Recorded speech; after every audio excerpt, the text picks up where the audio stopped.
إن الحمد لله نحمده ونستعينه ونؤمن به ونتوكل عليه ونعوذ بالله من شرور أنفسنا وسيئات أعمالنا من يهده الله فلا مضل له ومن يضلل فلا هادي له وأشهد أن لا إله إلا الله وحده لا شريك له وأشهد أن محمدا عبده ورسوله أما بعد. قال الله تعالى: الله لا إله إلا هو الحي القيوم لا تأخذه سنة ولا نوم له ما في السماوات وما في الأرض من ذا الذي يشفع عنده إلا بإذنه يعلم ما بين أيديهم وما خلفهم ولا يحيطون بشيء من علمه إلا بما شاء وسع كرسيه السماوات والأرض ولا يؤوده حفظهما وهو العلي العظيم. எல்லாம் அல்ல அல்லாஹு சுப்ஹானஹு வ தஆலாவை போற்றி புகழ்ந்து இறுதி தூதர் முஹம்மது முஸ்தபா ஸல்லல்லாஹு அலைஹி வஸல்லம் அவர்கள் மீது ஸலவாத்தும் சலாமும் கூறியதன் பின், கண்ணியத்துக்குரிய பெரியார்களே, சகோதரர்களே, மாணவர்களே, தாய்மார்களே, சகோதரிகளே, உங்கள் அனைவர் மீதும் அல்லாஹ்வுடைய சாந்தியும் சமாதானமும் உண்டாவதாக. அஸ்ஸலாமு அலைக்கும் வரஹ்மத்துல்லாஹி வபரகாத்துஹு. வாராவாரம் நடைபெறும் இந்த அல் குர்ஆன் விளக்க வகுப்பினூடாக அல் குர்ஆனை விளங்கிக் கொள்ளக்கூடிய ஒரு வாய்ப்பை அல்லாஹ் சுப்ஹானஹு வ தஆலா எங்களுக்கு தந்திருக்கின்றான். எங்களுக்காக அல்லாஹ்வினால் இறக்கி வைக்கப்பட்ட அல் குர்ஆன், இந்த அல் குர்ஆன் என்ன கூறுகிறது, இந்த மனித சமுதாயத்துக்கு என்ன சொல்லுகிறது, எப்படியான உபதேசங்களை முன்வைக்கின்றது, எப்படியான வழியில் இந்த சமுதாயம் வாழ்ந்தால் இம்மையிலும் மறுமையிலும் வெற்றி பெறலாம், எப்படியான வழியில் சென்றால் இம்மையிலும் மறுமையிலும் தோல்வி அடையும் போன்ற அனைத்து விவகாரங்களையும் இந்த அல் குர்ஆன் எங்களுக்கு சொல்லித் தருகின்றது. அதை படிக்கக்கூடிய ஒரு வாய்ப்பை அல்லாஹ் சுப்ஹானஹு வ தஆலா எங்களுக்கு தந்திருக்கின்றான். அல்ஹம்துலில்லாஹ். சென்ற பாடத்திலே சூரத்துல் பக்ரா 254 வசனத்தின் விளக்கத்தை நாங்கள் பார்த்தோம். யா அய்யுஹல்லதீன ஆமனூ அன்ஃபிகூ மிம்மா ரஸக்னாகும் மின் கபிலி அன் யஅதிய யௌமுன் லா பைஉன் ஃபீஹி வலா குல்லத்துன் வலா ஷஃபாஅ வல் காஃபிரூன ஹுமுத் ஸாலிமூன். அந்த வசனத்துக்குரிய விரிவான விளக்கத்தை சென்ற பாடத்திலே நாங்கள் பார்த்தோம். இன்றைக்கு 255வது வசனம் ஆயத்துல் குர்சி என்று சொல்லப்படக்கூடிய வசனம். அல் குர்ஆனில் இருக்கக்கூடிய வசனங்களிலெல்லாம் மிகச்சிறந்த ஒரு வசனம். இதை நான் சொல்லவில்லை, ரசூலுல்லாஹி ஸல்லல்லாஹு அலைஹி வஸல்லம் அவர்கள் சொல்லுகிறார்கள். இந்த ஆயத்துல் குர்சியை பொறுத்த வரையில் அல்லாஹ்வுடைய மிகச்சிறந்த அஸ்மாக்களை, அதே போன்று மிகச்சிறந்த பண்புகளை உள்ளடக்கி இருக்கக்கூடிய ஒரு வசனமாக இருந்து கொண்டிருக்கின்றது. குறிப்பாக அல்லாஹ்வுடைய அஸ்மாக்களின் அடிப்படையான உசூலாக வரக்கூடிய அஸ்மாக்களை இந்த வசனம் தாங்கி இருக்கின்றது.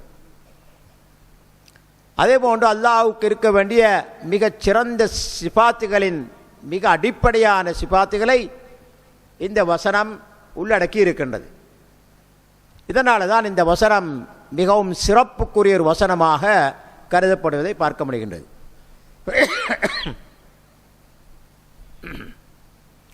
அல் குர்ஆனில் இருக்கக்கூடிய வசனங்களில் இந்த வசனம் மிகச்சிறந்தது என்று சொல்லப்படுவதற்கான காரணம், படைத்த ரப்புல் ஆலமீன், அல் குர்ஆனை இறக்கி வைத்த ரப்புல் ஆலமீன் அவனுடைய அனைத்து சிபாத்துகளை அவனுடைய அனைத்து ஆற்றல்களையும் அவனுடைய கண்ணியத்துக்குரிய மிகச் சிறந்த சிபாத்துகளையும் அல்லாஹு சுப்ஹானஹு வ தஆலா இந்த வசனத்திலே சொல்லி காட்டியிருப்பது இங்கே விசேஷத்தன்மையாக இருந்து கொண்டிருக்கின்றது. எனவேதான் முஸ்லிமிலே பதிவாக இருக்கக்கூடிய ஒரு ஹதீஸிலே ரசூலுல்லாஹி ஸல்லல்லாஹு அலைஹி வஸல்லம் அவர்கள் சொல்லுகின்றார்கள், உபை இப்னு கஅப் ரலியல்லாஹு அன்ஹு قال رسول الله صلى الله عليه وسلم يا أبا المنذر أتدري أي آية من كتاب الله معك أعظم. அபுல் முந்தீர் என்பது உபை இப்னு கஅப் ரலியல்லாஹு அன்ஹுடைய பட்டப்பெயர். அவருக்கு ஒரு மகன் தார் முந்தீர், அதனால அவருக்கு அபுல் முந்தீர் என்று சொல்லப்படும். அவருடைய குன்யாவை வைத்து ரசூல் ஸல்லல்லாஹு அலைஹி வஸல்லம் அவர்கள் விழித்து கேட்கின்றார்கள், நீங்கள் மனப்பாடம் செய்திருக்கக்கூடிய உங்களோடு இருக்கக்கூடிய குர்ஆனுடைய வசனங்கள்ல மிகச்சிறந்த மகத்துவமான வசனம் எது என்று உங்களுக்கு தெரியுமா? அப்ப சஹாபாக்களுடைய வளமை, இந்த விஷயம் நான் சென்ற பாடத்தில் கடைசி கட்டத்தில் சொன்னேன். சஹாபாக்களுடைய வளமை, ரசூல் ஸல்லல்லாஹு அலைஹி வஸல்லம் அவர்கள் ஏதாவது ஒரு கேள்வியை கேட்டால் அதற்கு சில வேளை பதில் தெரிந்திருந்தாலும் கூட அவர்கள் அல்லாஹு வ ரசூலுஹு ஆலம் என்று சொல்லுவார்கள். அல்லாஹும் அவருடைய தூதரும் அறிந்தவர்கள் என்று சொல்லுவார்கள். இந்த அடிப்படையில் உபை இப்னு கஅப் ரலியல்லாஹு அன்ஹு அவர்களும் அல்லாஹு வ ரசூலுஹு ஆலம் என்று சொல்லுகின்றார்கள்.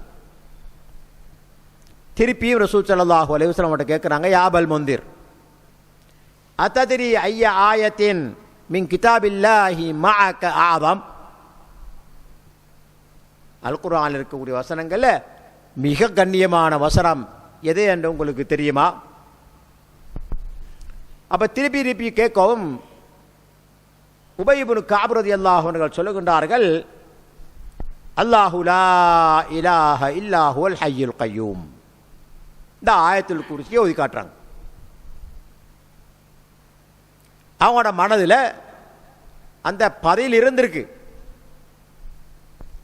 குர்ஆனில் இருக்கக்கூடிய வசனங்களிலேயே மிகச்சிறந்த மிக கண்ணியமான வசனம், மிக மகத்துவமான வசனம் ஆயத்துல் குர்சி என்பது அவங்களோட மனதில் இருந்துச்சு.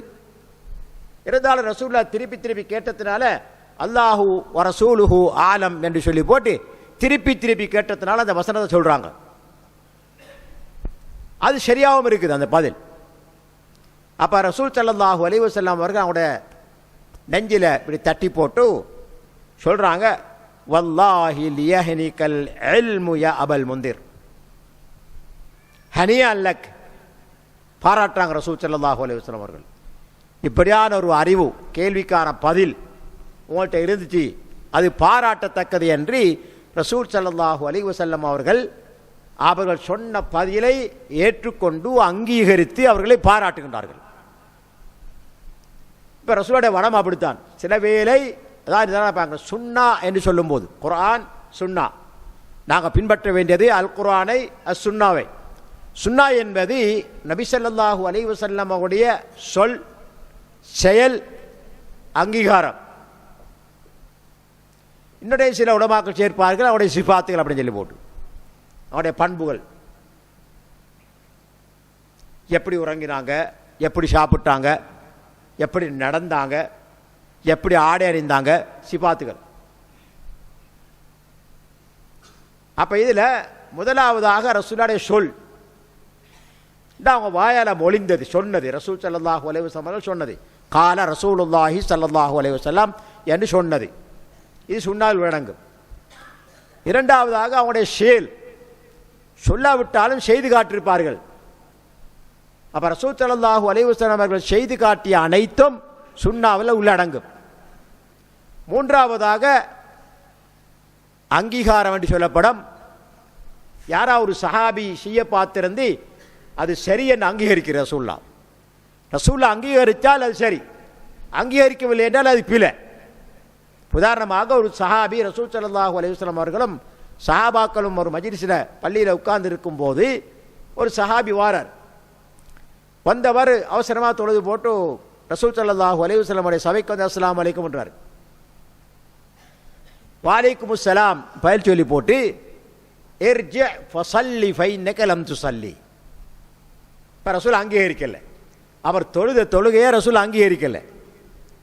சொல்றாங்க திரும்பி போ, திரும்ப தொழு. திரும்பவும் தொழுகிறார், திரும்பவும் தொழு போட்டு சலாம் சொல்றாரு. சொல்றாங்க ரெண்டாவது தமம் இர்ஜி ஃபஸல்லி ஃபைன்னக லம் துஸல்லி. நீங்க தொழுத வைப்பில திரும்பவும் தொழுங்க அப்படின்றாங்க. இப்படி 3 விடுத்தம் சொன்னதுக்கு பிறகு அந்த சஹாபியே சொல்றார், யார சொல்லுதா இதை விட எனக்கு தெரியாண்டார். இதை விட தொழுகிறதுக்கு எனக்கு தெரியாது, ஃபஅல்லிம்னி எனக்கு கற்றுத்தாருங்கள். அப்ப ரசூலுல்லாஹி ஸல்லல்லாஹு அலைஹி வஸல்லம் அவர்கள் அந்த சஹாபிக்கு எப்படி தொழ வேண்டும் என்பதை கற்றுக் கொடுத்தார்கள். அப்ப அந்த செயல் சரியாக இருந்திருந்தால், அவர் செய்த சஹாபி செய்த செயல் சரியாக இருந்தால் நிச்சயமாக ரசூல் அங்கீகரித்திருப்பார்கள், அது சுன்னாவில் உள்ளடங்கும். அதே போன்ற ஒன்றுதான் இது. குர்ஆனில் இருக்கக்கூடிய மிக மகத்துவமான மிகச்சிறந்த வசனம் எது என்று கேட்ட நேரத்தில் ரசூலுல்லாஹ் பதில் சொல்வதற்கு பகரமாக அவரே சொல்றாரு. அல்லாஹ்வுடைய தூதரே ஆயத்துல் குர்சி ஆண்டியரா ஆயத்துல் குர்சி ஓதி காட்டுறார்.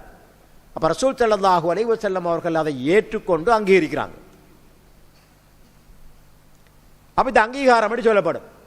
இந்த அடிப்படையில் ரசூலுல்லாஹ்வுடைய அங்கீகாரம் வந்துவிட்டால் அது சுன்னாவின் ஒரு பகுதியாக கருதப்படும். இந்த அடிப்படையில் இங்கே நாங்கள் பார்க்குறோம், இது முஸ்லீமில் பதிவாக இருக்கக்கூடிய ஹதீஸ். குர்ஆனில் இருக்கக்கூடிய வசனங்களில் எல்லாம் மிகச்சிறந்த வசனம் ஆயத்துல் குர்சி. அதே ஹதீஸ் தொடரில் இன்னொரு ரிவாயத்தில் பார்க்குறோம், நபி ஸல்லல்லாஹு அலைஹி வஸல்லம் அவர்கள் இப்படி சொல்றாங்க, வல்லதி நஃப்ஸி பியதிஹி, என்னுடைய ஆத்மா யார் கைவசம் இருக்கின்றதோ அவன் மீது சத்தியமாக, வல்லதி நஃப்ஸி பியதிஹி லஹா லிசானன் இன்ன லஹா லிசானன். அந்த ஆயத்துல் குர்சிக்கு ஒரு நாவை அல்லாஹ் கொடுத்திருக்கிறான். சுப்ஹானல்லாஹ். இன்ன லஹா லிசானன், ஆயத்துல் குர்சிக்கு ஒரு லிசானா நாக்கு, நாக்கை கொடுத்திருக்கிறான். வஷஃபத்தை 2 உதடுகளை கொடுத்திருக்கிறான். துகத்திசுல் மலிக இந்த சாக்கில் அர்ஷ், அல்லாஹ்வுடைய அரசுடைய பாதத்துக்கு கீழே இருந்து அல்லாஹ்வை துதித்து கொண்டிருக்கின்றது அந்த வசனம் என்று ரசூலுல்லாஹி ஸல்லல்லாஹு அலைஹி வஸல்லம் அவர்கள் சொன்ன அந்த ஹதீஸுடைய மேலதிகமான பகுதி அஹ்மத் போன்ற கிரந்தங்களில் பதிவாக இருக்கின்றது. இமாம் அல்பானி ரஹிமஹுல்லாஹ் அவர்கள் இதை சஹீஹ் என்று சொல்கின்றார்கள்.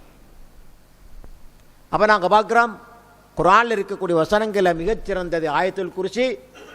அதே நேரத்தில் அதற்கு 2 உதடுகளும் ஒரு நாவும் கொடுக்கப்பட்டிருக்கின்றது. அல்லாஹ்வுடைய அர்ஷின் கால்களை பிடித்து கொண்டே அல்லாஹு தஆலாவை துதித்து கொண்டே இருக்கின்றது என்று ரசூலுல்லாஹி ஸல்லல்லாஹு அலைஹி வஸல்லம் அவர்கள் குறிப்பிடுகின்றார்கள். இந்த வகையில் இந்த ஆயத்துல் குர்சி முக்கியத்துவம் பெறுகின்றது. இன்னொரு ஹதீஸ் பார்க்கிறோம், இந்த ஆயத்தில் இஸ்முல்லாஹில் ஆதம் உள்ளடங்கி இருக்குது. அல்லாஹ்வுடைய திருநாமங்களில் கண்ணியமானது இஸ்முல்லாஹில் ஆதம் என்று சொல்லப்படும். அப்படின்னா அதுக்கு தனிப்பட்ட ஒரு சிறப்பு இருக்குது. அந்த பெயரை சொல்லி எவர்கள் அல்லாஹ்விடத்தில் பிரார்த்திக்கின்றார்களோ அந்த துஆ கபூலாகும். இஸ்முல்லாஹில் ஆதம், இந்த இஸ்முல்லாஹில் ஆதம் இந்த ஆயத்துல் குர்சியில உள்ளடங்கி இருக்குது. இதே மாதிரி இன்னும் 2 சூறாக்கள்ல உள்ளடங்கி இருக்கின்றன. சுப்ஹானல்லாஹ். அபு அப்துர் ரஹ்மான் அல் காசிம் அப்துர் ரஹ்மான் சொல்றாரு, தாபியங்கள் ஒருவர் ரசூலுல்லாஹ் சொன்ன இந்த செய்தியை, அதாவது 3 சூறாக்களில் இஸ்முல்லாஹில் ஆதம் வந்திருக்குது என்று ரசூலுல்லாஹ் சொல்றாங்க. அப்ப இந்த தாபி என்ன செய்யறாரு, அந்த ஹதீஸ் ஆதாரமாக வச்சு குர்ஆன்ல தேடி பார்க்கிறார். ஃபல்தமஸ்து, குர்ஆன்ல எங்க இருக்குது தேடி பார்க்கிறார். இஸ்முல்லாஹில் ஆதம் எந்த சூறாவில் இருக்குன்னு தேடி பார்க்கிறார். ஃபைதா ஹுவ ஃபீ ஆயத்துல் குர்சி, ஆயத்துல் குர்சியில வந்திருக்குது. 2ஆம் அல்லாஹு லா இலாஹ இல்லா ஹுவல் ஹய்யுல் கய்யூம், இரண்டாவதாக ஆல இம்ரான் என்ற அத்தியாயத்தில் 3வது அத்தியாயத்தில் வந்திருக்குது அல்லாஹு லா இலாஹ இல்லாஹுல் ஹய்யுல் கய்யூம். 3வதாக சூரத்து தாஹால வந்திருக்குது வஅனத்தில் வுஜூஹுல் ஹய்யில் கய்யூம். இந்த 3 சூறாக்களிலும் இந்த இஸ்முல்லாஹில் ஆதம் வந்திருக்குது என்பதை இவர் தேடி கண்டுபிடிக்கிறார். அதே நேரத்தில் இந்த ஆயத்தில் குர்சியை பொறுத்த வரையில் நஃப்ஸுக்கும் பாதுகாப்பு, அதை ஓதுபவருக்கு அவருடைய வீட்டுக்கும் பாதுகாப்பு. சுப்ஹானல்லாஹ். எவர்கள் ஆயத்தில் குர்சியை ஓதுகின்றார்களோ அவர்களுக்கு அவருடைய நஃப்ஸுக்கும் பாதுகாப்பு இருக்குது. அதே நேரத்தில் ஓதப்படக்கூடிய வீட்டுக்கும் பாதுகாப்பு இருக்குது. இதை ஒரு நீண்ட ஹதீஸில் இமாம் புகாரி ரஹிமஹுல்லாஹ் அவர்கள் அறிவிக்கின்றார்கள். ஒரு முறை ரசூல் ஸல்லல்லாஹு அலைஹி வஸல்லம் அவர்கள் அபூ ஹுரைரா ரலியல்லாஹு அன்ஹு அவர்களை அழைத்து ரமதான் மாதத்தில் சேர்க்கப்பட்ட ஜகாத் பொருள்களை பாதுகாப்பதற்காக வேண்டி நியமிக்கிறாங்க. அப்போ அபூ ஹுரைரா ரலியல்லாஹு அவர்கள் இரவையில் அந்த பாதுகாப்பு பொறுப்பை ஏற்றுக்கொண்டு மிகவும் கவனமாக விழித்து பார்த்து கொண்டிருக்காங்க. யாரும் களவெடுத்துடாம, யாரும் அதிலிருந்து திருடிடாம பாதுகாத்து கொண்டிருக்காங்க. ஒரு நாள் இப்படி பாதுகாத்து கொண்டிருக்கும் போது ஒரு மனிதர் வருகின்றார். வந்தவர் அங்கு குவிக்கப்பட்டிருந்த தானியங்களிலிருந்து அள்ளி அள்ளி போடுறார் ஒரு பாத்திரத்தில். பிடிச்சிட்டார். அபூ ஹுரைரா ரலியல்லாஹு அன்ஹு அந்த மனிதனை பிடிச்சிட்டார். பிடிச்சு போட்டு சொல்றாரு, லா அர்ஃபஅன்னக இலா ரசூலில்லாஹி ஸல்லல்லாஹு அலைஹி வஸல்லம். உன்னை நான் விட மாட்டேன், ரசூலாட்ட கூட்டிட்டு போய் தீர்ப்பு சொல்லுவாங்க, உன்னை நான் ரசூலாட்ட உட்படுத்துவேன் என்று அபூ ஹுரைரா ரலியல்லாஹு அன்ஹு சொல்றாங்க. அப்போ அவர் தன்னுடைய பஞ்சத்தை சொல்றாரு. நான் எப்படித்தானப்பா ஏழை, முஹ்தாஜ், எனக்கு தேவை இருக்குது, எனக்கு வேறு வழி இல்லை, குடும்பம் எனக்கு பெருசாக இருக்குது, என்னுடைய தேவை மிக கடுமையானது, ஹாஜத்தி ஷதீதா, அதனால் நான் கஷ்டத்துக்காக மட்டும்தான் இதை எடுத்தேன், என்னை விட்டுறப்பா அப்படின்னு கெஞ்சிறான். அப்போ அபூ ஹுரைரா ரலியல்லாஹு அவர்கள் இறங்கி கை விட்டுறாங்க. போயிட்டு வாப்பான்னு அனுப்பிட்டார். இப்போ காலையில் ரசூல் ஸல்லல்லாஹு அலைஹி வஸல்லம் அவர்களுக்கு அஸ்ஸலாமு அலைக்கும் சலாம் சொல்றாரு. அல்லாஹ் தஆலா வஹி மூலம் இந்த சம்பவத்தை அறிவிச்சு கொடுத்துட்டார் ரசூலுல்லாஹ். அப்போ ரசூல் ஸல்லல்லாஹு அலைஹி வஸல்லம் அபூ ஹுரைராவை பார்த்து கேட்குறாங்க, மா ஃபஅல அஸீருக்கல் பாரிஹா, நீங்கள் பிடிச்ச கைதி நேற்று இரவு பிடிச்சீங்கள கைதி, அவர் என்ன ஆனார்னு கேட்குறாங்க ரசூலுல்லாஹ். சுப்ஹானல்லாஹ். அல்லாஹ் தஆலா வஹி மூலம் அறிவிச்சு கொடுத்துட்டான். அப்போ அபூ ஹுரைரா ரலியல்லாஹு அன்ஹு அவர்கள் அந்த மனிதன் சொன்ன செய்தியை திருப்பி சொல்றாங்க. யா ரசூலல்லாஹ், இப்படித்தான் கடுமையான கஷ்டம், பஞ்சம், வேற வழி இல்லை, குடும்பத்துக்கு நான் உணவளிக்கணும், அதுக்காகத்தான் நான் இப்படி எடுத்தேன்னு சொன்னால் நான் இறக்கப்பட்டு விட்டுட்டேன்னு சொல்றாங்க. சுப்ஹானல்லாஹ். அப்போ ரசூல் ஸல்லல்லாஹு அலைஹி வஸல்லம் அவர்கள் அபூ ஹுரைராவுக்கு சொல்றாங்க, இன்னஹு கத் கதபக வஸயஊத், அவன் பொய்யை சொல்லிட்டு போறான், திரும்ப வருவான். சுப்ஹானல்லாஹ். அப்ப முன்னெச்சரிக்கை. அப்ப அபூ ஹுரைராவுக்கு தெரியும் ரசூலுல்லாஹ் சொன்னா நிச்சயமா நடக்கும் அப்படின்னு சொல்லி போட்டு, அன்னஹு சயஊத், திரும்பி கட்டா வருவான். அப்ப கொஞ்சம் கவனமா இருக்காங்க. இருக்கிற நேரத்தில் திரும்பவும் 2வது இரவும் இப்படி உணவு தானியங்கள் அள்ளி அள்ளி போடுறான். பிடிச்சிட்டாங்க. பிடிச்சி போட்டு சொல்கிறாங்க, இன்றைக்கு நான் அவனை விட மாட்டேன், ரசூலுல்லாஹ் கூட்டிகிட்டு போகிறேன், ரசூலுல்லாஹ் அதுக்குரிய தீர்ப்பை சொல்லுவாங்க அப்படின்னு சொல்லி சொல்கிறான். யார் அபூ ஹுரைரா. அப்பவும் அவன் பஞ்சம் பாடுறான். தானப்பா கஷ்டம், குடும்பம், வேற வழி இல்லை, அதனால தான் நான் இப்படி திருடினேன்னு சொல்லி போட்டு சொல்ல அன்றைக்கும் இறக்கப்பட்டு விட்டுட்டார். காலையில் போய் அஸ்ஸலாமு அலைக்கும் ரசூலுல்லாஹ் சொல்ல ரசூலுல்லாஹ் கேட்குறாங்க, நேற்று இரவு பிடித்த கைதி என்னானார்? சுப்ஹானல்லாஹ். ரசூலுல்லாஹ்வுக்கு அல்லாஹ் தஆலா வஹி மூலம் அறிவிச்சு கொடுத்துறான். அப்போ சொல்கிறாங்க, இப்படித்தான் கஷ்டத்தை சொன்னான், துன்பம், எனக்கு வேறு வழி இல்லை, நான் மிச்சம் ஏழை, எனக்கு தேவை இருக்கிறதுனால நான் எடுத்தேன்னு சொன்னால் கை இறக்கப்பட்டு விட்டுட்டேன்னு சொல்கிறாங்க. அப்போ ரசூல் ஸல்லல்லாஹு அலைஹி வஸல்லம் சொல்கிறாங்க, கத் கதபக இன்னஹு சயஊத், அவன் பொய்யை சொல்லி போகிறான், திரும்ப வருவான். இப்போ 3ஆம் நாள் மிச்சம் கவனமாக பார்த்து கொண்டிருக்காங்க. எப்படி ஃபரசத்து ஹுத்தாலிதா, ரஸ்து என்பது கவனமாக பார்த்து கொண்டிருக்கிறது. சும்மா கண் அசையாம யாரும் வந்து களை எடுக்கிறாங்களான்னு சொல்லி போட்டு அவதானமாக பார்த்து கொண்டிருக்கிறது ரஸ்துன்னு சொல்றது. ஃபரசத்துஹு அஸ்ஸாலிஸத, 3வது இரவு நான் மிச்சம் கவனமாக பார்த்து கொண்டிருக்கிறேன். ரசூலுல்லாஹ் சொன்ன மாதிரி வந்துட்டான்.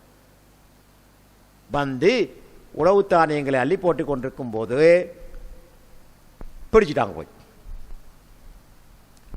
அப்ப இந்த முறை 3வது முறை அவன் தப்பேன்னு அவனுக்கு தெரியும். 2 விடுத்தம் தப்பி போயிட்டான். பஞ்சத்தை சொல்லி, கஷ்டத்தை சொல்லி, தேவையை சொல்லி தப்பி போயிட்டான். அப்போ ஒரு இதாக இறக்கப்பட்டுட்டாங்க.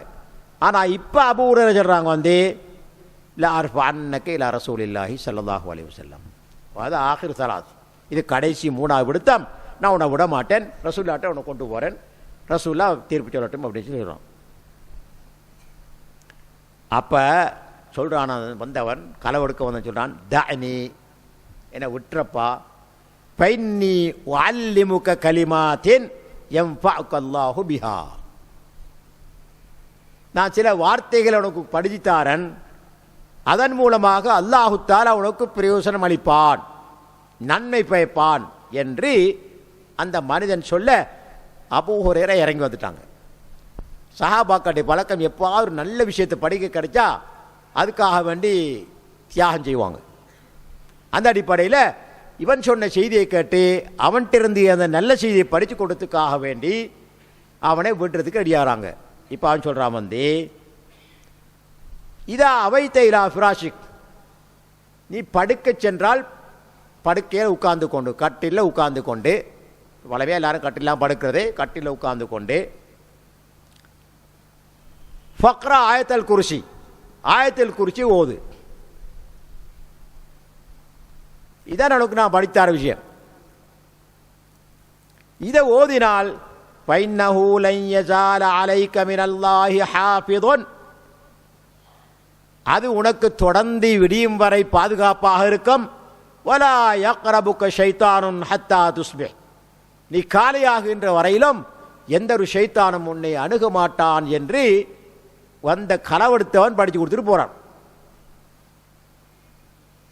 அப்போ 3ஆம் நாள் இப்போ ரசூலோட சலாம் சொல்ல ரசூலுல்லாஹ் வந்து கேட்குறாங்க, மா பால அசீருக்கல் பாரிஹா, என்ன அடைஞ்சி கை செஞ்ச கைதிக்கு என்னாச்சு? அப்போ சொல்கிறாங்க இந்த விஷயத்தை, இப்படித்தான் நல்ல ஒரு விஷயத்தை கட்டுத்தாரன்னு சொன்னேன், அதனால் விட்டுட்டேன் அப்படின்னு போட்டு. அப்போ ரசூல் ஸல்லல்லாஹு அலைஹி வஸல்லம் அவர்கள் கேட்ட பிறகு காலலி லா யஸாலு அலைக மினல்லாஹி ஹாஃபிதுன் வலன் யக்ரபுக ஷைத்தானுன் ஹத்தா துஸ்பிஹ் என்று அவன் சொல்லிட்டு போகிறான்.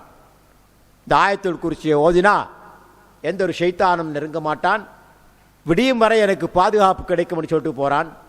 அதனால் அவன் கட்டுத்தந்த ஆயத்துல் குர்சி குர்ஆன் இருக்குது, நான் விட்டுட்டேன்னு சொல்கிறாங்க.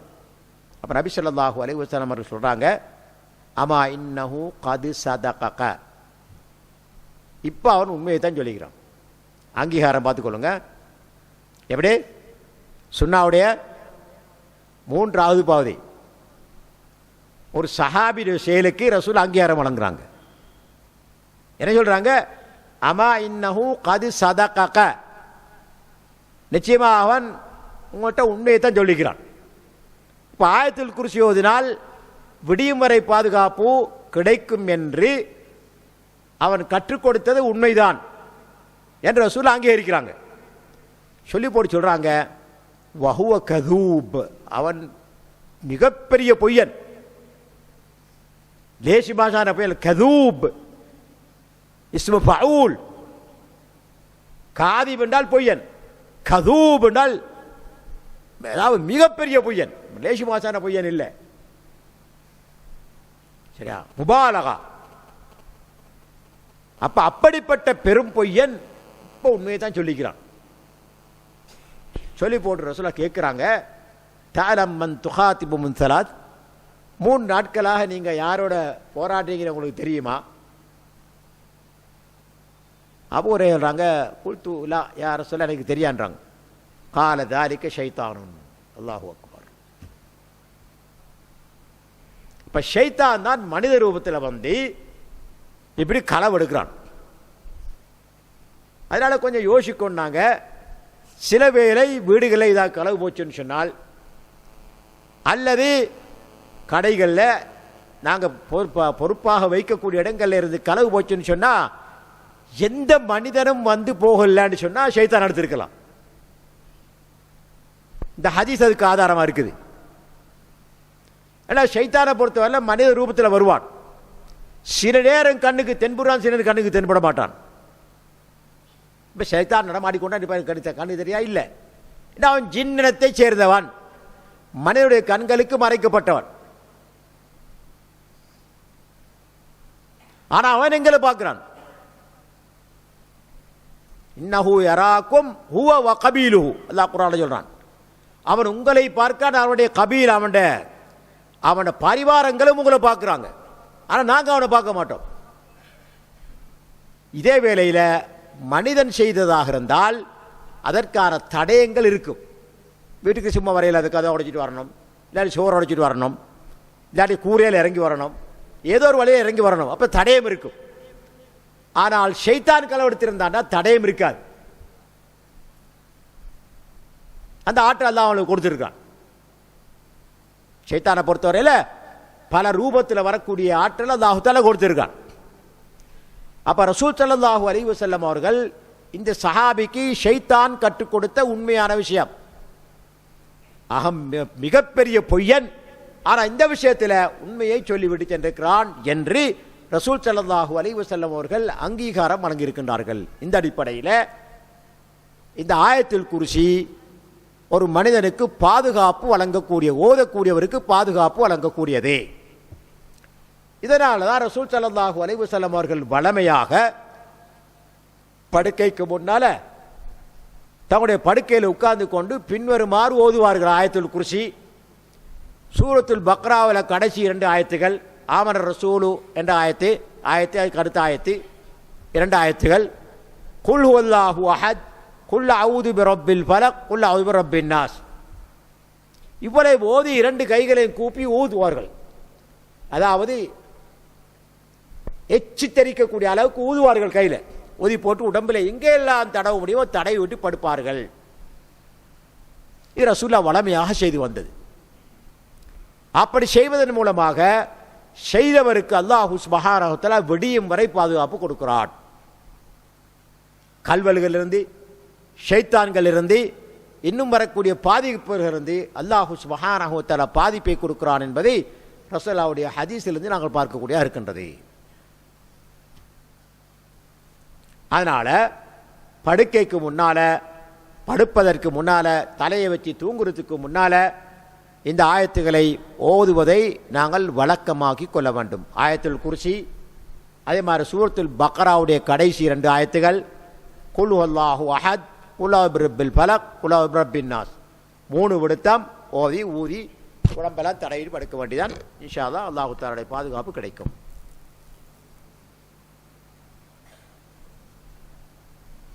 அடுத்ததாக இதனுடைய சிறப்புகள் இன்னொன்று என்ன சொன்னால், ஃபர்தான தொழுகைக்கு பின்னால ஓதுவதன் மூலம் சுவர்க்கத்தின் வாசல்கள் திறக்கப்படுகின்றன. அல்லாஹு அக்பர். இமாம் தபரானி, நசாயி போன்றவர் அறிவிக்கக்கூடிய ஒரு ஹதீஸில் இமாம் அல்பானி ரஹிமஹுல்லாஹ் அவர்கள் ஸஹீஹ் அண்ட் அத்தர்கீப் வத்தர்ஹீப் என்ற புத்தகத்தில் பயஞ்சிருக்காங்க. அபு உமாமா அல் பாஹிலி என்ற சஹாபி மூலம் அறிவிக்கப்படுது. கால கால ரசூலுல்லாஹி ஸல்லல்லாஹு அலைஹி வஸல்லம் மன் கரஅ ஆயத்துல் குர்சி துபுர குல்லி ஸலாத்தின், ஒவ்வொரு ஸலாத்தின் மக்தூபத்தின், ஒவ்வொரு பர்தான தொழுகைக்கு பின்னாலும் யார் ஆயத்துல் குர்சியை ஓதுகின்றாரோ, சுப்ஹானல்லாஹ், லம் யம்னஅஹு மின் துகூலில் ஜன்னதி இல்லல் மவுத். மாஷா அல்லாஹ். ஒவ்வொரு பரதான தொலைக்கு பிறகும் ஆயத்துல் குர்சியை ஓதினால் அவர் சுவர்க்கம் நுழைவதற்கு தடையாக இருப்பது மௌத்து மட்டும்தான். சுப்ஹானல்லாஹ். இந்த மௌத்து ஹயாத்தா இருக்கும் சுவர்க்கம் போயிடாது.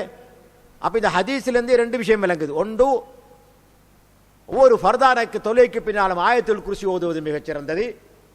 இரண்டாவதாக, சுவர்க்கம் என்பது மௌத்துக்கு பின்னால் தான். மௌத்துக்கு பின்னால் சுவர்க்கம் கிடையாது.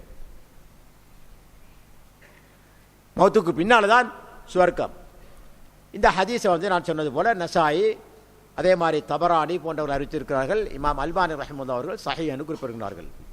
இந்த அடிப்படையில் ஒவ்வொரு ஃபர்தான தொலைக்கு பின்னாலும் 5 வக்து தொலைக்கு பின்னாலும் நாங்கள் சுபஹானல்லாஹ் சுபஹானல்லாஹ் சுபஹானல்லாஹ் அல்ஹம்துலில்லாஹ் அல்ஹம்துலில்லாஹ் அல்லாஹ் அக்பர் போன்றவர்களை சொல்லிவிட்டு ஆயத்துல் குர்சியை ஓதுவதற்கு வழக்கமாக்கி கொள்ள வேண்டும். சுப்ஹானல்லாஹ் சுவர்க்கம் செல்லக்கூடிய ஒரு வழியாக இருந்து கொண்டிருக்கின்றது. அடுத்தது இன்னொரு சிறப்பு என்னன்னு சொன்னா, காலை மாலை ஓதுவது. உபய் இப்னு கஅப் ரலியல்லாஹு அன்ஹு அறிவிக்கின்றார்கள், அன்னஹு கால லஹு ஜுர்னுன். அவங்க சொல்றாங்க, அவருக்கு ஒரு பாத்திரம், ஜுர்ன் என்பது ஈத்தம்பலத்தை சேர்த்து வைக்கக்கூடிய ஒரு பாத்திரம். அதுல அவருக்கு தெரியாம, நான் சொன்னேன், அவருக்கு தெரியாம தொடர்ந்து குறைஞ்சு கொண்டே போகுது. யார் எடுக்கிறான்னு தெரியாது. பார்த்தீங்களா? ஷைத்தானும் இந்த வேலை செய்யலாம். இங்க வந்ததும் ஷைத்தான் தான். தொடர்ந்து அந்த பாத்திரத்தில் நிரப்பி வச்சிருக்காரு பாதுகாப்பாக. தினந்தோறும் குறைஞ்சு கொண்டே போகுது. ஒரு நாள் பார்க்கிறாரு, இது யார் களவெடுக்கிறான்னு பார்க்கறதுக்காக வேண்டி மிச்சம் கவனமாக ஹரசஹு காவல் காக்கிறார். ஒரு இரவையில் காவல் காத்து கொண்டிருக்கார். ஃபைதா ஹுவ பிதாபத்தின் ஷிப்ஹுல் குலாமில் முஹ்தலிம். அதாவது வயது வந்த ஒரு வாலிபனுடைய தோற்றத்தில் ஒரு மிருகம் வருகிறது. தாப்பா. சுப்ஹானல்லாஹில் அஸீம். ஃபஸல்லம அலைஹி, வந்த அந்த தாப்பா உபய் இப்னு கஅபுக்கு சலாம் சொல்லுது. ஃபரத்தா அலைஹி ஸலாம். இவங்க பதில் சொல்றாங்க. ஃபகால மா அன்த ஜின்னியுன் அவ் இன்சியுன். நீ யாரு, ஒரு ஜின்னா இல்லாட்டி மனுஷனா? ஒரு சந்தேகம் வந்துட்டு, அந்த உருவத்தை பார்த்தா மனுஷன் உருவத்தை விட வித்தியாசமா இருக்குது. என்ன அந்த வந்த உருவம் உபய் இப்னு கஅபுக்கு சலாஞ்சலி போட்டு கையை கொடுக்குது. சுப்ஹானல்லாஹ். கையை பிடிச்சு பார்த்தா நாயுடைய கைமா இருக்குது. ஃபனாவலஹு யதஹு ஃபைதா யதுஹு யது கல்ப் வஷஅருஹு ஷஅர் கல்ப். முடியல பார்த்தா நாயிர முடி மாதிரி இருக்குது. قال هذا خلق الجن. இது خلق الجن, இது ஜின்னுக்குரிய அமைப்பு என்று முடிவு எடுத்துக்கொள்றாங்க. قد علمت الجن انما فيهم رجل استد عليه. அப்ப வந்தவர் ஜின் என்பது இவர்களுக்கு விளங்கிட்டு உபய் இப்னு கஅபுக்கு, ஏன்னா தோற்றமெல்லாம் வித்தியாசமா இருக்குது, இது அந்த ஜின்னுக்கும் விளங்கிட்டு இவர்கள் கடுமையா இருக்க போறாரு, என்ன பற்றி விஷயத்தை தெரிஞ்சு கொண்டாரு அப்படின்னு சொல்லி போட்டு கேட்கிற ஃபமா ஜாபிக்கு, எதுக்கா வந்தாய்? உபய் இப்னு கஅப் கேட்கிறாரு, எதுக்கா வந்தாய்? பாருங்க, சொல்ற பதில பாருங்க. கால பலகனா அன்னக துஹிப்பு சதகா. அல்லாஹு அக்பர். நாங்க கேள்வி, எங்களுக்கு செய்தி கிடைச்சிச்சு, நீங்க சதக்கா செய்யறதுக்கு மிச்சம் விருப்பமான மனுஷன் அப்படின்னு சொல்லி போட்டு.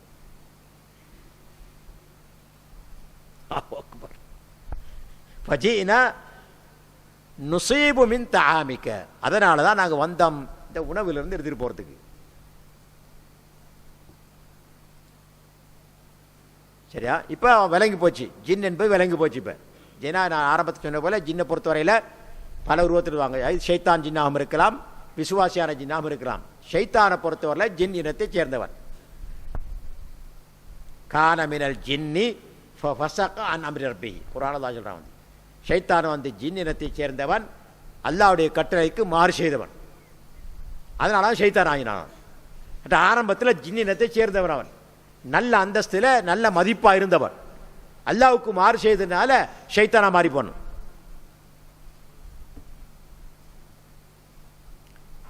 அப்போ உடனே உபய் இப்னு கஅப் ரலியல்லாஹு அன்ஹு இந்த வந்த ஜின்னோட கேட்குறாங்க, இப்படி வந்துட்டு போகிறோன்னுச்சுன்னா எங்களுக்கு என்னப்பா தெரிய போகுது, உங்கள்கிட்ட இது பாதுகாப்பு கிடைக்குதுன்னு வழின்னு கேட்குறாங்க. ஃபமா யுன்ஜீனா மின்கும், உங்களின் எங்களுக்கு பாதுகாப்பு கிடைக்கக்கூடிய வழி என்ன என்று கேட்கிறான். கால ஹாதிஹில் ஆயா அலதி ஃபீ சூரத்தில் பக்ரா. சூரத்தில் பக்ரா இருக்கக்கூடிய ஆயத்துல் குர்சி என்று சொல்றார். அல்லாஹு லா இலாஹ இல்லாஹு. இந்த ஆயத்தை ஓதினா ஜின்களிலிருந்து ஷைத்தான்களிலிருந்து உங்களுக்கு பாதுகாப்பு கிடைக்கும் என்று வந்த உருவம் உபய் இப்னு கஅப் ரலியல்லாஹு அன்ஹுவுக்கு அறிவிச்சிட்டு போயிட்டு, மன் காலஹா ஹீன யும்சி உஜீர மின்ஹா ஹத்தா யுஸ்பிஹ் சொல்லிட்டு போகுது. யார் இதை காலையில் சொல்லுகின்றாரோ, ஆயத்துல் குர்சியை காலையில் சொல்லுகின்றாரோ, மாலை வரை அவருக்கு பாதுகாப்பு இருக்குது. ஒமன் காலஹா ஹீன யும்சி, மாலை நேரத்தில் பேர் சொல்லுகின்றாரோ அவருக்கு காலை வரை பாதுகாப்பு இருக்குது, காலை சொன்னதுக்கு மாலை வரை பாதுகாப்பு இருக்குது என்று சொல்லி போட்டு போகுது. அடுத்த நாள் காலையில் ரசூல் ஸல்லல்லாஹு அலைஹி வஸல்லம் அவர்கிட்ட வந்து உபய் இப்னு கஅப் இந்த சம்பவத்தை சொல்றாங்க. சொன்னவும் ரசூல் ஸல்லல்லாஹு அலைஹி வஸல்லம் சின்ன ஒரே வார்த்தையால சொல்றாங்க பதில், அங்கீகாரம். சதகல் ஹபீஸ். வந்தது ஹபீஸ் ஷைத்தான். ஹபீஸ்னா கெட்டவன், மோசமானவன்.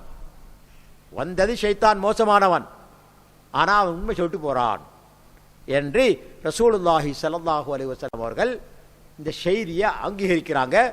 அதாவது ஆயத்துல் குர்சியை காலையில் மாலையில் ஓதினால் எங்களுக்கு காலையில் ஓதினால் மாலை வரை பாதுகாப்பு, மாலையில் ஓதினால் காலை வரை பாதுகாப்பு இருக்குது என்ற செய்தியை ரசூல் ஸல்லல்லாஹு அலைஹி வஸல்லம் அவர்கள் அங்கீகரித்தார்கள். இந்த ஹதீஸ் வந்து நசாயி அதே போல தபரானி போன்ற கிரந்தங்களில் பதிவாக இருக்கின்றது. இமாம் அல்பானி ரஹ்மத்துல்லாஹி அவர்கள் அத்தர்கீப் தர்ஹீப் என்ற கிதாபில் சஹீஹ் என்று குறிப்பிட்டாங்க. அப்போ நாங்கள் பார்க்குறோம், ஆரம்பத்தில் பார்த்தோம் நஃப்ஸுக்கு பாதுகாப்பு ஆயத்துல் குர்சி ஓதுவது, வீட்டுக்கு பாதுகாப்பு ஆயத்துல் குர்சி ஓதுவது, கல்வலிருந்து ஷைத்தான்களிலிருந்து. இதே போல ஃபர்தான தொலைக்கு பின்னால் ஓதினால் சுவர்க்கம் செல்வதற்கு அது காரணமாக அமைது. இப்போ பார்த்தோம் காலை மாலை ஓதுவதன் மூலம் காலையில் ஓதப்பட்டால் மாலை வரை, மாலை ஓதப்பட்டால் காலை வரை பாதுகாப்பு கிடைக்கும் என்பதை இந்த ஹதீஸ்கள் எங்களுக்கு எடுத்துக்காட்டி கொண்டிருக்கின்றன. இவைகள் இந்த ஆயத்து சம்பந்தமாக வந்திருக்கக்கூடிய சிறப்பம்சங்கள். இதே போல மறுபக்கம் முடியுது. இந்த ஆயத்துல் குர்சியை வச்சு சில பொய்யான கதை கட்டுக்கதையில் ஊத்துட்டு இருக்காங்க. எப்படி போலன்னு சொன்னால், இது வந்து ஷைதத்து ஆயில் குர்ஆன், குர்ஆன் வசனங்களுக்கெல்லாம் தலையானது எப்படி ஒரு கதை வந்திருக்கு, அதுக்கு ஆதாரம் இல்லை. வான்னபிஹா ஹம்சீன கலிமா, அதில் 50 வசனங்கள் இருக்குது, 50 சொற்கள் இருக்கின்றன. ஒவ்வொரு சொல்லிலையும் 50 பரக்கத்து இருக்குது. இதெல்லாம் சஹீஹான ஹதீஸில் வந்து இல்லை, கட்டவுத்தி விடப்பட்ட பொய்கள். அதே போல இந்த ஆயத்தை ஓதுவது குர்ஆன்ல 1/3 சமமானது என்று சொல்லப்பட்டிருக்குது. இதுக்கும் பொய்யான செய்தி. எனவே ஏற்கனவே உங்களுக்கு சொல்லப்பட்ட ஞாபகம் இருக்கலாம், குர்ஆனுடைய 3க்கு 1 சமமான சூரா எது?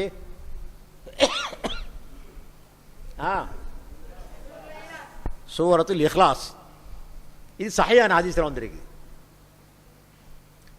சூரத்துல் இக்லாஸ், குல் ஹுவல்லாஹு அஹத் அல்லாஹு ஸமத் லம் யலித் வலம் யூலத் வலம் யகுல் லஹு குஃபுவன் அஹத் என்று ஒருவர் ஓதினால் குர்ஆனில் 3/1 ஓதினுக்கு சமம் என்பது புகாரில் பதிவாக இருக்கக்கூடிய ஹதீஸ்.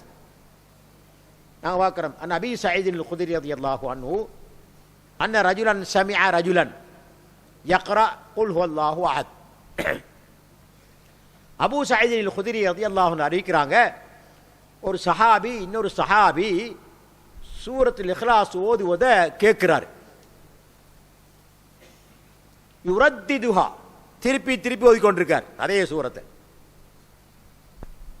அப்போ இவருக்கு பொறுக்கல்ல, என்ன இந்த சூரத்தையே ஓதிக்கொண்டிருக்கார் அப்படின்னு சொல்லி போட்டு ஒரு ஜாய கொஞ்சம் அதை கொஞ்சம் தரக்குறைவாக கருதி அடுத்த நாள் காலையில் ரசூல் ஸல்லல்லாஹு அலைஹி வஸல்லம் அவர்கிட்ட போய் சொல்கிறார் என்று சயீத் இப்னுல் குத்ரி ரலியல்லாஹு அன்ஹு அறிவிக்கிறாங்க.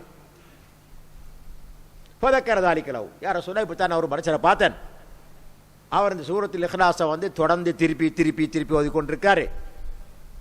பார்த்தா எனக்கு என்ன எனக்கு விளங்கல, கொஞ்சம் வேறு ஒருத்தி குர்ஆன் இல்லையா சூரா இல்லையா என்ற மாதிரி தோரையினா போய் சொல்கிறார் ரசூலாட்ட. வகால ரஜுலு யதகால்லுஹா, மிச்சம் சிம்பிளாக பார்க்குறார் அவர், அந்த தோரெல்லாம் போய் சொல்கிறார்.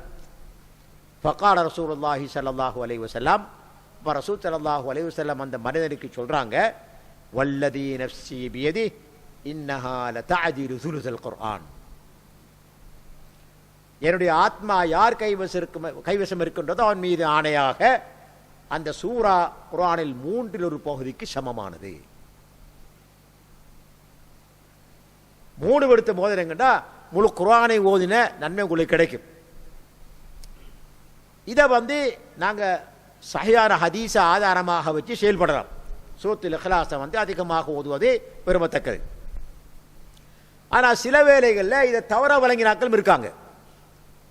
அதாவது சூரத்துல் இக்லாஸை 3 எடுத்து போயிட்டா குர்ஆன் முழு ஓதுனுக்கு சமம் என்று சொல்லி போட்டு மையத்தை கோந்து வச்சு போட்டு சூரத்துல் இக்லாஸ் ஓதுறது. இது ரசூலா காட்டின வழி அல்ல, இது சுன்னா அல்ல. விளைக்கொள்ளலாம். எப்படி சூரத்துல் இக்லாஸை 3 எடுத்து போயினா முழு குர்ஆனை ஓதின சமம், அப்போ முழு குர்ஆனையும் அவருக்கு ஹதியா செய்யுது என்று சொல்லி சிறு தவறான முறையில் விளங்கி வச்சிருக்காங்க. இது பிழையானது. மாறாக ஒருவர் சூரத்துல் இக்லாஸை திருப்பி திருப்பி ஓதுவாரேயானால், அதுவும் குறிப்பாக தொழுகையில் சுன்னத்தான தொழுகையில் திருப்பி திருப்பி ஒரு இடத்துக்கு 10 விடுத்த மோதி ஒரு ரக்காத்தை முடிப்பாரேயானால் வரவேற்கத்தக்கது, அவருக்கான நன்மை நிச்சயமாக கிடைக்கும், அவருடைய இக்லாஸுக்கு தக்கவாறு அந்த நன்மை கிடைக்கும். மாறாக இந்த இறந்தவருக்கு இந்த சூறாக்களை 3 விடுத்த மோதி குர்ஆன் மூலத்தையும் ஹதியா செய்கிற முறையில் போட்டு ஹதியா செய்வதனால எந்த நன்மையும் கிடையாது. அதில் குறிப்பாக சொல்வதாக இருந்தால் இதை மிகவும் கடுமையாக கண்டிக்கக்கூடியவர்கள் இமாம் ஷாஃபி ரஹிமஹுல்லாஹ் தான். அதான் பெரிய ஆச்சரியமாக இருக்குது எங்களுக்கு. இந்த நாட்டில் இருக்கக்கூடிய அதிகமான முஸ்லீம்கள் ஷாஃபி மதம் சொல்லிக் கொள்கிறாங்க.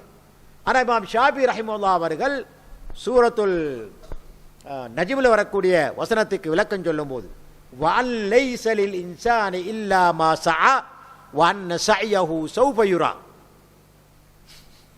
வஅன் லைஸ லில் இன்சானி இல்லா மா ஸஅ. இந்த வழக்கத்துக்கு இமாம் ஷாஃபி ரஹிமஹுல்லாஹ் விளக்கம் சொல்லும்போது சொல்றாங்க, ஒரு மனிதன் இந்த உலகத்தில் செய்தது தான் அவனுக்கு பயன் தரும். வஅன் லைஸ லில் இன்சானி இல்லா மா ஸஅ, அவன் செய்ததை தவிர வேறு எதுவும் அவனுக்கு பயன் தராது.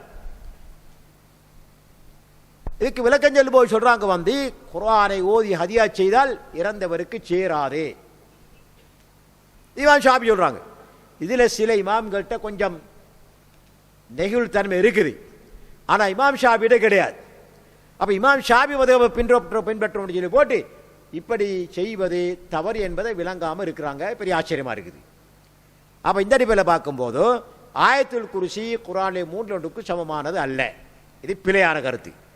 மாறாக குர்ஆனுடைய 3/2க்கு சமமான அத்தியாயம் சூரத்துல் இக்லாஸ். இன்னொரு ஹதீஸில் அபீ தர்தா ரலியல்லாஹு அன்ஹு அனி நபி ஸல்லல்லாஹு அலைஹி வஸல்லம் قال أيعجز أحدكم أن يقرأ في ليلة ثلث القرآن. சஹாபாக்களை பார்த்து ரசூலா கேட்குறாங்க, உங்களில் யாருக்காவது குர்ஆன்ல 3 பகுதியை ஒரு இரவையில் ஓதுறதுக்கு முடியாதா? நீங்க அதுக்கு இயலாமல் இருக்கிறீங்களா என்று ரசூலா கேட்குறாங்க. எப்படி ஒரு இரவையில் குர்ஆன்ல 3 பகுதியை ஓதுறதுக்கு முடியாதா? அதற்கு உங்களுக்கு இயலாமல் இருக்குதா? ஐயாஜிசு, உங்களால் முடியாமல் இருக்குதா என்று ரசூல் ஸல்லல்லாஹு அலைஹி வஸல்லம் சஹாபாக்கள் கேட்குறாங்க. இப்போ சஹாபாக்கள் ஆச்சரியப்படுறாங்க. ஆச்சரியப்பட்டு கேட்குறாங்க, யாரும் கைப நக்ரா சூரத்துல் குர்ஆன், அது எப்படி 3 குர்ஆனை இரவையில் ஓதுறது? அது கஷ்டமான வேலையே என்று சஹாபாக்கள் கேட்குறாங்க. அப்போ ரசூல் ஸல்லல்லாஹு அலைஹி வஸல்லம் சொல்கிறாங்க, குல் ஹுவல்லாஹு அஹத் தஅதிலு சுலுஸல் குர்ஆன். சூரத்துல் இக்லாஸ் என்று சொல்லக்கூடிய குல் ஹுவல்லாஹு அஹத் என்ற அத்தியாயம் 3:1 சமமானது என்று ரசூல் ஸல்லல்லாஹு அலைஹி வஸல்லம் சொல்கிறாங்க. அப்போ சூரத்துல் இக்லாஸை திருப்பி திருப்பி ஒரு ஓதினால் குர்ஆனை முழுமையான ஓதின நன்மை கிடைக்கும் என்பதற்கு இந்த ஹதீஸில் ஆதாரமாக இருக்கின்றன. அப்போ குர்ஆனுடைய 3:1 பகரமாக வரக்கூடிய அத்தியாயம் சூரத்துல் இக்லாஸ் மட்டும்தான், ஆயத்துல் குர்சி அல்ல. இதே போல வேறு சில கட்டுக்கதையை அவுத்து விட்டுருக்காங்க. ஆயத்துல் குர்சி இறங்குற நேரத்தில், அதாவது அல்லாஹ்வுக்கு இணை வைத்து வணங்கி கொண்டிருந்தவருடைய சனங்கள் சிலைகள் எல்லாம் தலகுப்புற விழுந்துச்சான், அது ஆயத்து இறங்குற நேரத்தில். அதே போல ஷைத்தான்கள் எல்லாம் புறமுது காட்டி விரண்டு ஓடினார்களாம். இதுக்கெல்லாம் லா அஸ்ல லஹு, இதுக்கெல்லாம் அடிப்படையே கிடையாது, ஆதாரம் இல்லாத விஷயங்கள். அப்படியெல்லாம் நடந்ததுக்கான ஆதாரங்கள் கிடையாது. அப்படி இருக்க ஆரம்பத்தில் சொல்லப்பட்டவைகள் ஆயத்துல் குர்சியுடைய மிக முக்கியமான சிறப்புகள். இந்த விஷயங்கள் ஆயத்துல் குர்சியை பற்றி சொல்லப்பட்ட தப்பான கருத்துகள். இதனால தான் இமாம் நவவி ரஹிமஹுல்லா அவர்கள் இமாம் முஸ்லிம் ரஹிமஹுல்லா அவருடைய சஹீஹ் முஸ்லிமுக்கு ஷரஹ் செய்யும் போது அதில் சொல்கிறாங்க, இன்னமா தமையஸத் ஆயத்துல் குர்சி பிகௌனிஹா ஆதம். ஆயத்துல் குர்சி மிக கண்ணியமானது, மிகச்சிறந்தது என்ற அந்தஸ்தை பெறுவதற்கான காரணம், அதற்கான சிறப்பம்சம், லிமா ஜமஅத் மின் உசூலில் அஸ்மா வஸ்ஸிஃபாத், ஒன்று அல்லாஹ்வுடைய சிபாத்துகளில் அல்லாஹ்வுடைய அஸ்மாக்கள் அடிப்படையானவைகளை உள்ளடக்கி இருக்குது. மினல் இலாஹியா கடவுள் தன்மை, அதே போல வஹ்தானியா தனித்துவம், அதே போல அல் ஹயா நிரந்தர ஜித்திய ஜீவன், அதே போல இல்ம் அதாவது விரிவான பரிபூர்ண அறிவு, அதே போல இராதா நாட்டம் போன்ற அடிப்படையான அஸ்மாக்களை சிபாத்துகளை இந்த வசனம் உள்ளடக்கி இருக்கிறது. அதனால தான் இந்த ஆயத்துக்கு இந்த சிறப்பு கிடைத்திருக்கிறது என்று இமாம் நவவி ரஹிமுல்லா அவர்கள் தங்களுடைய ஷரஹில் முஸ்லீம் என்ற கிரந்தத்துக்கு சஹீஹ் முஸ்லிமுக்கு ஷரஹ் எழுதும் போது இந்த விளக்கத்தை அவர்கள் சொல்லுகின்றார்கள். அடுத்ததாக இந்த ஆயத்தில் இருக்கக்கூடிய இன்னொரு முக்கியமான விஷயம் என்று சொன்னால், அல்லாஹ்வுடைய 5 திருநாமங்கள் வந்திருக்குது. இந்த 5 திருநாமங்களும் ஏறிய திருநாமங்களுக்கு அடிப்படையானது. ஒன்று அல்லாஹ்,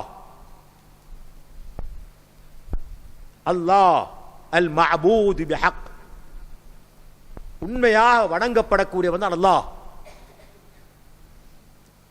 இந்த பேரை பொறுத்த வரையில் அல்லாஹ்வை தவிர வேறு யாருமே வைத்தது கிடையாது. ஹல் தஅலமு லஹு சமிய்யா, அல்லாஹ் கேட்கிறான், இப்படியான பேர் வேறு யாருக்காக இருக்குதா? அல்லாஹ் கேட்கிறான் எங்களை பார்த்து. இல்லை, உலகத்தில் எந்த ஒரு மனிதன், எந்த ஒரு ஜின், எந்த ஒரு மலக்கு யாருக்குமே இந்த பேர் வைக்கப்பட, அல்லாஹ்வை தவிர வேறு யாருக்கும் அந்த பேர் வைக்கப்படவில்லை. அல்லாஹ் அடிப்படையான பேர். அந்த அடிப்படையான பேருக்கு நிறைய அஸ்மாஉல் ஹுஸ்னா திருநாமங்கள் இருக்கும், நிறைய சிபாத்துகள் இருக்கும்.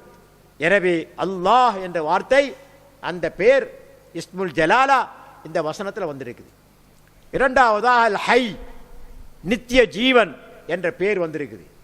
மூன்றாவதாக அல் கய்யூம், தண்ணீரை நிறைத்திருப்பவன் என்ற திருப்பேர் வந்திருக்குது. நான்காவதாக அல் அலி, உயர்ந்தவன், சகலதை விட்டும் உயர்ந்தவன், அந்தஸ்தால் உயர்ந்தவன், மகத்துவத்தால் உயர்ந்தவன், இடத்தாலும் அல்லாஹுத்தால் உயர்ந்தவன். அப்ப அலி என்ற திருநாமம் அல்லாஹ்வுடைய அடிப்படை திருநாமங்கள் ஒன்று. அதே போல அல் அதீம், மிக கண்ணியமானவன். இந்த பேரும் இந்த வசனத்தில் 5 முக்கியமான அடிப்படை பெயர்கள் இந்த வசனத்தில் வந்திருக்கின்றன. அடுத்ததாக நான் பார்க்கிறோம், இந்த ஆயத்துக்கு ஏன் ஆயத்துல் குர்சி என்று பெயர் வந்தது? ஆயத்துல் குர்சி என்று பெயர் வார்த்தைக்கான காரணம், இந்த ஆயத்தில் குர்சி என்ற வார்த்தை வந்திருக்கிற காரணத்தினால. இது சஹீஹான ஹதீஸில் பதிவாக இருக்குது. நாங்கள் பார்க்குறோம் சூரத்துல் பக்ரா, பக்ரா என்ற பெயர் வார்த்தைக்கான காரணம், அந்த பக்ரா சம்பந்தப்பட்ட சில வரலாறுகள் அதில் சொல்லப்படுற, பனி இஸ்ராயீலோடு சம்பந்தப்பட்ட வரலாறு சொல்லப்படுறதுனால. இஹ்லாஸ் என்று சொல்லப்பட்ட காரணம், இந்த அத்தியாயம் இஹ்லாஸோடு சம்பந்தப்பட்ட அத்தியாயம். இப்படி ஒவ்வொரு சூறாவுக்கும் ஒரு பெயர் இருக்குது, அதுக்கான காரணம் இருக்குது. அதே போல் ஆயத்துல் குர்சி என்று சொல்லப்பட காரணம் அந்த வசனத்தில் குர்சி என்ற ஒரு பெயர் வந்திருக்குது. இந்த குர்சி சம்பந்தமாக ஒரு ஹதீஸ் வந்திருக்குது. அதாவது ரசூல் ஸல்லல்லாஹு அலைஹி வஸல்லம் அவர்கள் சொல்லும்போது அவருடைய ஒரு பகுதியை மட்டும் சொல்கிறான். நீண்ட ஹதீஸ். மஸ்ஸமாவாத்து ஸபு பில் குர்சி இல்லா கஹல்கத்தின் முல்காத்தின் பிஅர்தி ஃபலா. அதாவது குர்சியுடைய விசாலத்தை பற்றி சொல்லும்போது அல் குர்ஆன்ல சொல்ற வந்து வசியா குர்சியுஹு ஸமாவாத்தி வல் அர்த்.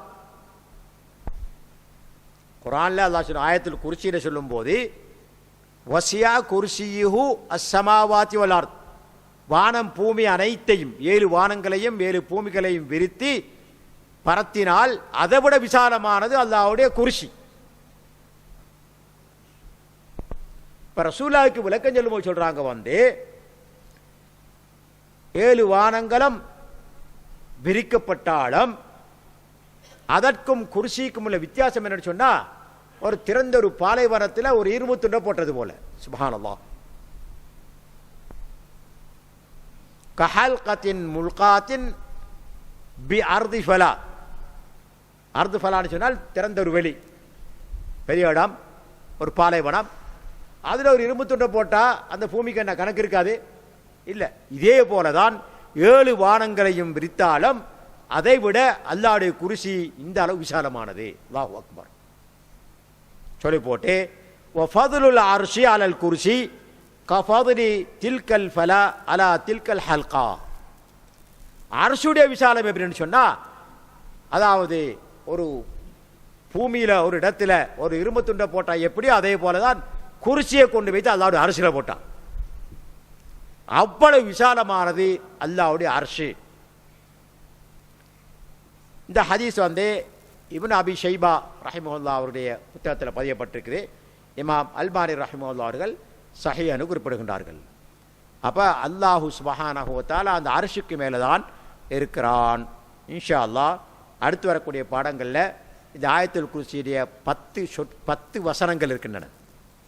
இப்னு கஸீர் ரஹிமஹுல்லாஹ் சொல்கிறாங்க வந்து ஃபீஹா அஷ்ரு ஜுமல். இந்த ஆயத்துல் குர்சியில் 10 வாக்கியங்கள். ஒன்று அல்லாஹு லா இலாஹ இல்லாஹு அல் ஹை அல் கய்யூம் அப்படின்னு போட்டு 10 வசனங்கள் இருக்கின்றன. இந்த 10 வசனங்களையும் தனித்தனியாக ஒவ்வொரு வசனமாக இன்ஷா அல்லாஹ் அடுத்து வரக்கூடிய பாடங்களில் விரிவாக நாங்கள் பார்ப்போம். எனவே இன்றைய பாடத்தில் நாங்கள் பார்த்தோம் ஆயத்துல் குர்சியுடைய சிறப்பு, அதை காலை மாலை ஓதுவனால் ஏற்படக்கூடிய பலாபலங்கள், இதே போல இரவைக்கு படுக்கைக்கு எழும்போது ஓதிவிட்டு படுப்பதனால் கிடைக்கக்கூடிய பிரயோசனங்கள், இப்படி பல பிரயோசனங்களை இந்த ஆயத்துல் குர்சியின் மூலமாக எங்களுக்கு கிடைக்க இருக்கின்றது என்பதை படித்தோம். இன்ஷா அல்லாஹ் இந்த ஆயத்துல் குர்சியினுடைய விளக்கங்களை அடுத்து வரக்கூடிய பாடங்களில் இன்ஷா அல்லாஹ் பார்ப்போம். எல்லாம் வல்ல அல்லாஹ் சுப்ஹானஹு வ தஆலா இந்த ஆயத்துல் குர்சியை எங்களுக்கு சாதகமாக பயன்படுத்தி நன்மையை அறிந்து கொள்ள எல்லாம் வல்ல அல்லாஹ் தஆலா அனைவருக்கும் அருள் புரிவானாக என்று கேட்டு விடைபெறுகின்றேன். வாஹிரு தாவானா அல்ஹம்துலில்லாஹி ரப்பில் ஆலமீன்.